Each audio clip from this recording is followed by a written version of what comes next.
Okay, next task of the day. What we're going to do now is brine a brisket, but our end product in mind is pastrami. We're not making corned beef. We're not making pulled brisket. We're not doing a lot of the different things that people do with these. So the steps are easy. I'm going to trim the fat off of it because I'm slicing this at the end. I don't want a big fat cap on there. Now, my friends that smoke these things for 13, 14 hours are crying right now. But we're doing something different than that. Pastrami's different.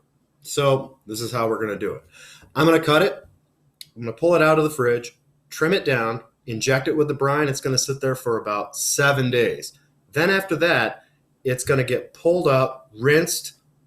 I have a rub that I put on it, and then it smokes for only about 5 hours at the most. And as soon as it reaches about 195 on the inside, it's done, and it's delicious. Anything more than that, and it'll fall apart in the slicer, and you've really just shot yourself in the foot. So we're going to make a nice pastrami. So I've got things that I need. Good clean cutting board, flexible knife. This is a fillet knife. It's great for trimming. Now you might ask yourself why I have that board on there, on that towel. The towel's damp, and what it's going to do as I lay it out there is it's actually going to lock it in place. Now I'm going to be working with this brisket, so I want this board to stay still because this knife is made to cut through meat, and these would suffice if it slips. So there we go. Going to get some stuff out now.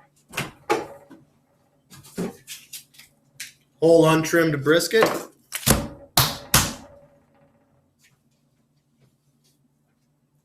Brine that I made yesterday. Okay, now when you make a brine, you want to boil it to get everything going through it. If you want a recipe for a brine, I can hook you up with one of those. Nothing would be easier. And then last things last. Now we're going to be handling meat.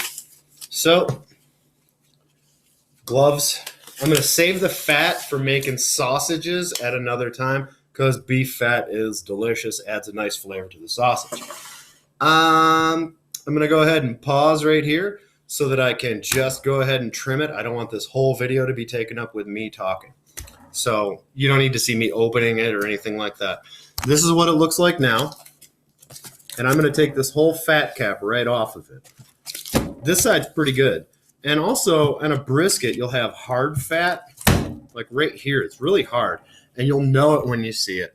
So see you in a minute. I'm going to trim that off just so you can see how much fat it is that I'm talking about. And I mean, there is quite a bit on here. It's probably 1/2 inch thick. So I understand that the flavor is in the fat, but that's just too much because, like I said, we're going to slice this and it'll just fall apart. So I'll get back to you when I'm done. Okay, so I've got it all trimmed up now. I'm going to take a meat injector and I'm going to go ahead and I'm going to place the whole brisket. Actually, before I even start doing that, I'm almost done with the cutting board. Easy. And what I've got is a clear Lexan tub, a Cambro. So, done with cutting board. I want to put all my meat stuff away as soon as I'm done with it. So now that I'm in here, what I'm going to do is I'm going to take this thing and I'm going to inject it with brine all the way through it, and then I'm going to cover it with more brine. Be right back with you.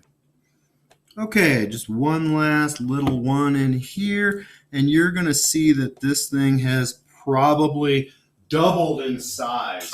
So on that note, it is full. I've put about 20% of its weight in it. I'm going to dump the rest of my brine on top of it. Now, I've seen some pretty tricky things in order to hold them down. Honestly, nothing works better than a plate. So now I'm going to pack this thing up, and I won't touch it for a week.